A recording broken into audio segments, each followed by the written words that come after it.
You've seen the title, you know what we're doing. What is the best unit of every class in Fire Emblem? Before we start though, two important things to keep in mind.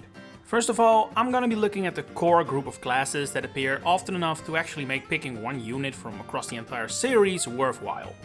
This means that classes have been grouped together based on similarities, and some are not represented due to being too limited. The most noteworthy of these is the Soldier. I kinda consider that the cutoff point. Secondly, for games where you can freely reclass everyone, characters only count towards the class they either start in or are clearly meant to be when you look at their proficiencies. Sure, you can make Flame a brawler, why not, but she's clearly not meant to be one. Okay, with that said, let's get started, and because we're gonna do this list alphabetically, we start with the Archers, any class that uses a bow as their primary weapon. It took a very long time for this class to be any good. For the vast majority of the early games, archers are largely underwhelming and outclassed by mages, hamstrung by their complete lack of counter options when attacked from nearby.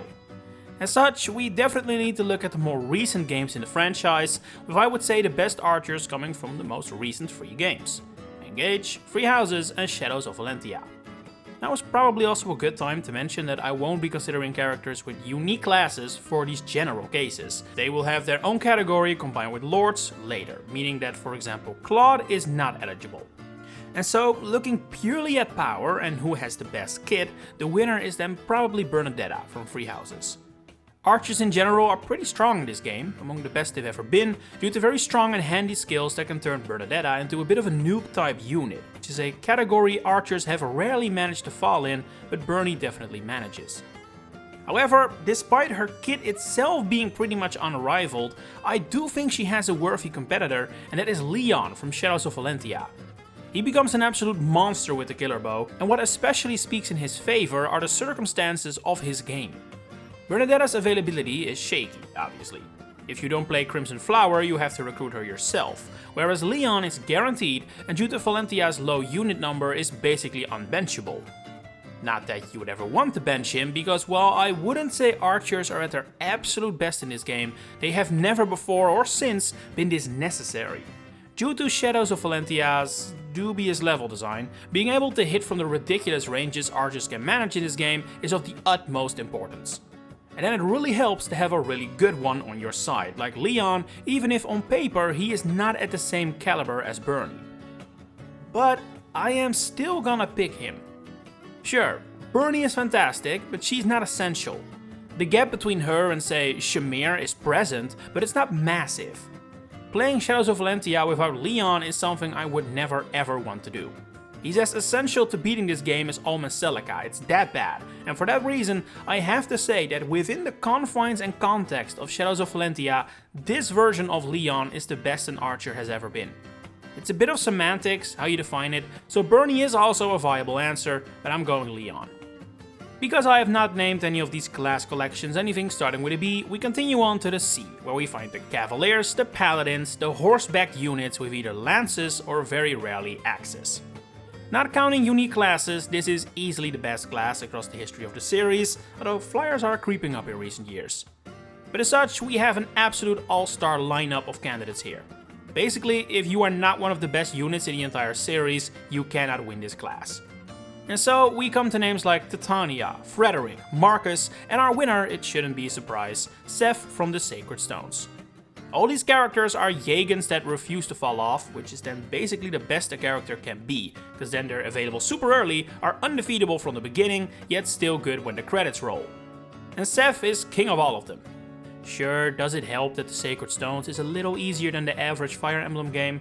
Probably. But I still think Seth's well-known status as one of the series' absolute best units is completely deserved and for good reason. There is nothing overhyped or hyperbolic about it, he is really that good. I mean, if I had counted Titania not as a paladin, which she is, but as an X unit, which is up later as I called it a fighter, she would probably win with her eyes closed. And yet here, I don't think she can go any higher than second, despite being another of the series' best units. That's how impenetrable Seth is. But okay, let's go from one of the most often discussed classes to one of the least. You never hear anyone ask, what is the best cleric or troubadour or any other class that predominantly focuses on healing and staff usage? Well, the reason for that is that, especially in modern games, their entire existence relies on healing units and not doing much else, which means that you can basically just pick your favorite and leave it at that until they promote and can potentially do some damage. It wasn't always this way though. I don't think it's that popular anymore, but in the old days, warp skipping was basically considered the way to play the game in certain circles. I guess that the modern games are just too fun to just skip over, but in titles like Freyja, the original Shadow Dragon, and Gaiden, I understand the sentiment. And so, because they do more than just heal in these games, I feel like the best cleric has to come from one of these. The immediate outliers to me are probably Savvy from Freyja and Silk from Gaiden. Even though in a previous video I called Silk the best unit in Gaiden in general, something I still believe because, well, just like how Leon is essential for surviving the remake, Silk is essential for skipping past some of the most infuriating maps of Gaiden. And even though Leon won because of those circumstances, here I'm gonna give it to Savvy. Because not only is Freyja another game where warping is very welcome, she is also the only staff user in the game who can use Repair to restore weapon durability, which is big in Freyja. It has a lot of powerful weapons with restricted uses, so Savvy essentially becomes a triple threat with a staff, which is certainly more impressive than what many other clerics manage to pull off, including Silk. We're going from one support class to the other as we arrive at the D of Dancer, which I guess should technically be refresh units because Niels is also included. I was close to disqualifying this class actually, because it is a very limited one with very similar units in it, but because it is such a staple I felt I had to include it. I was also tempted to include Azura, because even though Songstress is her personal class, she is the only personal class unit that completely replaces a class in her game. As in, Sigurd's presence doesn't stop Genealogy from having paladins, Azura's presence did stop Fates from having dancers. So yeah, she's a bit of an edge case in my opinion, and if she counts, she certainly wins. She's the only dancer worth a damn in battle herself, meaning she can defend herself adequately and is available much earlier than any other dancer. If you don't count Azura though, it's a tight race. Or rather, it would have been had Seedal not been introduced in Engage and become easily the best actual dancer we've ever had. Compared to Azura, his availability is enough to still stay behind her, but his kit is incomparable to anything before her. He can dance twice, thanks to Goddess Dance being available, he can use Canto to get the safety, and when he does end up in combat, he's not as weak as the archetype has previously been. The only knock against him is that you could say that Emblem Byleth makes him less essential than other dancers, but like I said, Goddess Dance can also be used to make him dance twice in one turn, which then balances it out. I already mentioned them, we've ended up at the fighters next. This includes brigands, brawlers, warriors, pirates, you know them. Usually big burly men and women who look like they could compete in the WWE and yet often rely on axes to do the actual damage. This was actually one of the hardest classes in this entire video because historically speaking this has never been a truly great class. Axes have had their moment and because they are by far the most commonly seen axe classes, they are useful and often used, but rarely, as in never, have these guys ever been the best units in a game. When you put them all side by side, the Freyja fighters definitely stand out though. They make use of the game's weird mechanics in good ways. Both Dagdar and Ocean specifically are worth highlighting. They have great base stats, which is beneficial in a game with strict stat caps, they have high HP, which prevents fatigue, they aren't faced by indoor-outdoor shenanigans, they have good movement for once, and they are perfect for rescuing others as well. The key difference between the two though is the presence of Whoosh, a phenomenal weapon exclusive to Ocean. Not only is it available as early as chapter 1, it basically turns Ocean into a crit machine, as it has an oppressive 30 crit which synergizes nicely with Ocean's Wrath. Not to mention it has a range of 2 and 60 uses, which is a lot for a weapon this good. It doesn't suddenly make Ocean the best unit in Freyja or anything, but it is enough for him to stand out among his fellow fighters. Next on the list, we arrive at the letter K of Knight, or General, armor units basically. Low movement, high defenses, either lances or axes to attack with, you know the type. This is another class that is usually not that great, or at least it serves a purpose, but is rarely spectacular. And I would say that applies to the candidates for the win as well. They're not the best units in their games, but they serve their role as defensive monsters very well. You've got Oswin from the Blazing Blade, who is basically exactly what a good knight should be, without being any more than that, I'd say. Blazing Blade has a lot of areas where you can use Oswin to hold up enemies, and he serves that role very well, but don't expect him to go on a killing spree or something. That wouldn't really be possible until Fates, where Effie really impressed as pretty much the first ever knight who was good beyond her defensive purposes. This is mostly due to an impressive strength stat, further boosted by her personal skill Puissance, which boosts her damage if her strength is significantly higher than her opponent's. While this does mean this skill doesn't necessarily keep boosting her until the endgame, it does mean she can even put up a decent fight against magic users, who of course have low strength. However, she is still hampered by the biggest problem all knights deal with: low mobility. And the first to be able to be freed from that problem was Louis from Engage. By giving him any emblem ring that improves movement, Louis becomes a real threat, one that is available super early on too. While eventually his damage output is outclassed, he can still be one hell of a rock for the vast majority of your playthrough, and so I would say that Louis plus an emblem to improve movement is the best armored unit. But does that count? It's very tricky. On one hand, the emblems are not an intrinsic part of Louis' kit, but on the other hand, there are several emblems that improve his movement. Sigurd is the most obvious, but there are more options to make him less sluggish. But on the other hand, it is like saying you need to pair Effie up with, say, Corin in order to make her work. So let's go for the option that feels most deserved and give it to Effie, who might not be the best armor unit in potential, but is the best when it comes to her innate personal kit. Then we arrive at the group which involves by far the most classes, because it is both lords, as well as every character with their own unique personal class. They're all basically the same idea after all, especially since lord means something wildly different depending on each individual character. I would say the actual best lord is probably Marth in Shadow Dragon and the Blade of Light. It is partly due to the fact that most actual lords are really not that good, and the way Shadow Dragon's enemy AI works makes it very easy for Marth to become the most important unit in your army, and if you play your cards right, the mechanics allow for him to become the MVP in basically every map. However, when compared to the monster-like kits modern main characters get, Shadow Dragon Marth is nothing, and so he is not even close to being in the running for this entire segment. Then again, while Marth may not be up there, I think another name created before a decent chunk of you watching were even born is a strong candidate, and that is Sigurd. Easily the best unit in genealogy, Sigurd is basically a mix between a Jägen and the modern main character. He is and far ahead of the starting level curve, and he is the one all the attention and bonuses go to. Now, I do need to say that has basically nothing to do with his class though, as Night Lord is basically just Paladin with a different name. It's all due to his weapons and stats, but still. While admirable he got this far, I do think that at the end of the day, Sigurd is outclassed by more modern units, particularly Robin and Edelgard. Edelgard at her absolute best is probably the strongest unit in series history, I'd say. With the big asterisk that her being at her best is likely not happening every turn. We're dealing with a hero's relic with limited durability here, and obviously Edelgard is limitedly available, seeing as she is a house leader of course. Robin doesn't have to deal with that at all, but they have some flaws too. Whereas Edelgard is a monster straight out of the box basically, Robin requires you to know what you're doing to pass on the right skills, though that also means they can snowball much better than Edelgard. And while Robin doesn't have a unique personal weapon that's as good as Aimer, that doesn't really matter because as a magic user, Robin has access to Nosferatu, which is better than any of the unique weapons Awakening has to offer. And since it can just be bought, unlike Edelgard, Robin is always at the peak of their game. So I'm gonna go Robin, but this is basically a super fast version of who is the best unit in Fire Emblem history, which is a debate you can have for hours, so feel free to disagree.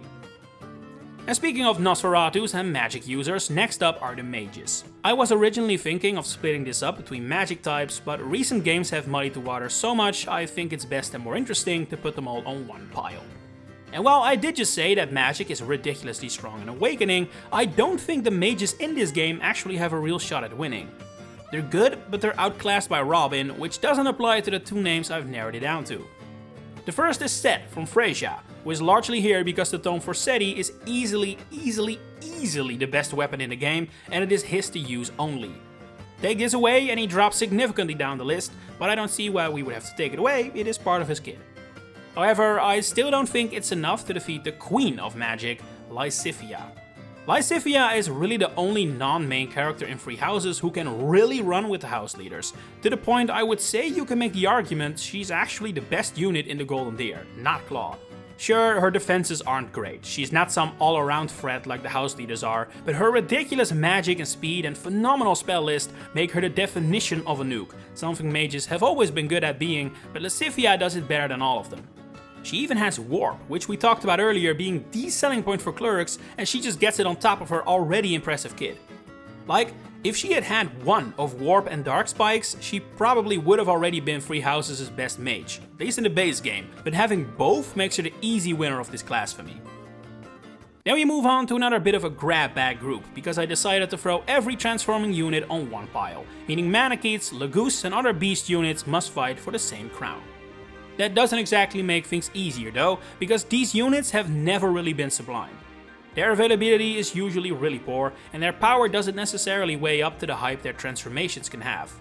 I think really the only time you're likely to really be impressed by a transforming unit is Corrin in Fates, who obviously doesn't count. So who is in the running then? Well, I think the winner has to be a Manakete, simply because nearly all of those have way better stats than their beastly equivalents, who I suppose then might as well not have been paired with them, but oh well. Purely looking at power, I would say Myr makes a good impression. She does a lot of damage, has great growths, and can survive hits very well too, but she runs into the same problem as all her fellow Transformers. She is so limitedly available. She joins in chapter 16 and her Dragonstone has 50 uses, then it's over. So in that light, I think Noe actually deserves to win more. Yeah, one-on-one Myr is better, but Noe is available from chapter 8, that is incredibly early for a Manakete. And sure, that does cost her in power, I agree, but she's far from a weakling, and for twice the chapters more, I can take a little dip in strength. We stay with the fantasy animals for the next category, which is Pegasus Knights. Flying units are always welcome and always good, although they are usually outclassed by their Wyvern riding brothers. Not always though. In 2/3 of the Arcania games, original and remakes, Pegasi are the best, especially because lances are really good and they are available significantly earlier than any good Wyvern riders, i.e. Minerva. Pala is probably the best in both Mystery of the Emblems, so original and remake, whereas Shida is the best in the Shadow Dragon remake, mostly due to phenomenal wing spear and how easily available it is here. In fact, I would say the wing spear makes the entire difference here, because aside from that, Pala and Shida can go pretty much toe to toe. Now, in New Mystery specifically, the wing spear is a little harder to renew, so you have to be a little careful with it, and based on that game specifically, I'm still going Pala. But in general, I would say Shadow Dragon Shida outclasses both Pala versions with relative ease. It's the boon of being a main character without a unique class, I suppose. Next on the list are the Sword Masters, the Myrmidons, the mercenaries, the heroes, that kind of work. This was definitely one of the easier ones, because while Rutger held the title for a very long time, he was usurped by a new addition from Engage. Kagetsu is probably the best unit in a game filled with great units. He's so great in fact, he doesn't even need an emblem to shine. His base stats are so good, you barely need to invest in him or know what you're doing. His personal skill makes him incredibly reliable, and thanks to Engage's skill system, you can give him some further ridiculous stuff to your own liking, like Kanto and more. Rutger never stood a chance against the wonders of the modern Fire Emblem world. We continue with a very interesting one. Thieves, assassins and other shady types created to open chests and dodge hits, but not necessarily be the strongest units around. Not every thief got that memo though, and so we have probably one of the largest gaps in strength between the top 2 or 3 and the rest of the pack. First up is Soph, specifically Radiant Dawn's version. It's not often that members of this archetype are basically strong enough to solo entire maps, but Soph really is that strong. His base stats are ridiculous, but his growth rates are high like they aren't, and his auto support with Micaiah makes him extremely useful beyond a thief's niche purposes. However, he is also available very limitedly throughout the game. It's not enough to make his advantages shine truly, but just like Rutger, in a world pre-Engage, he would have won. But Soph too was washed away by the thieving duo of Elios, Yunaka and Zelkov. So let me explain, because this is a bit of an outlier. I would say that this archetype has never been as good as in Engage, and unlike for example the Knights and Louis here, it's not really emblems that necessarily make them ridiculous. It's the forging. Forging knives and daggers in this game results in some insane boosts that make the user just insanely good. So it doesn't really matter whether Yunaka or Zelkov is better, they are both up there as a result and become even bigger monsters when paired up with Corrin, but we didn't count specific emblem combos earlier, so we won't do that now. While these are really close, basically impossible to separate honestly, I'm giving it to Yunaka because she is available earlier and her kit is slightly better at actually killing enemies, while Zelkov is the better dodger. However, Yunaka can quite easily become basically unhittable herself too, so then I prefer the extra kill power. And if you're wondering, I did not consider Marin for this category because, well, engaged puts all three of them on the same pile. She is a wolf knight, not a thief, and I don't think that really overlaps much with this class category. She can't even open chests for one. And last, but certainly not least, we take to the skies again for the Wyvern Riders. In many games, especially some of the recent ones, Wyvern Riders are probably the best class in the game, with particularly Free Houses a place where they rule. And yet, no Fodlan Phase made the list. While it is a phenomenal reclassing option in that game, the units that are most associated with it don't count, being Claude, or are simply not that good, which is Sedef. So we end up earlier in the timeline with a head-to-head between probably the best unit of Radiant Dawn, Har, and arguably perhaps also the best unit of Fates, which is Camilla. Because yeah, Malik Knight is not a unique class at all, every Wyvern Rider can become one, she qualifies. Funnily enough, both of these units definitely have some similarities, as they both come as pre-promotes without that hurting them too much. They obviously benefit from their impressive aerial range and resilience to boot, they are very strong straight out of the gate, no fiddling required, and they are pretty widely available too, considering their games of origin at least. One big difference though is that whereas Har has some serious competition from Jill in his own game, Camilla pretty much dominates the skies alone. While Fates has plenty of powerful units, from Xander and Corrin in Conquest to adding Ryoma to the list in Revelation, none of them are flyers, and that is definitely something that gives Camilla an edge. Then again, she has access to magic, while Har can use lances, which is definitely in Har's favor, seeing as Camilla's magic stats aren't all that impressive. So all in all, I think this is probably the closest 1v1 we've seen in this entire video, but I'm gonna call it here and give this final win to Har. He's just a little more dominant, even if he does have alternatives that Camilla does not. But what are your picks for the best units in every class? Do you agree or disagree with mine? Share it in the comments below. If you enjoyed this video, please consider giving it a like and subscribing. And if you really want to support me, you can now become a channel member to get all kinds of fun perks and help me keep bringing these videos to your doorstep every week. For now, thanks for watching and enjoy the rest of your day.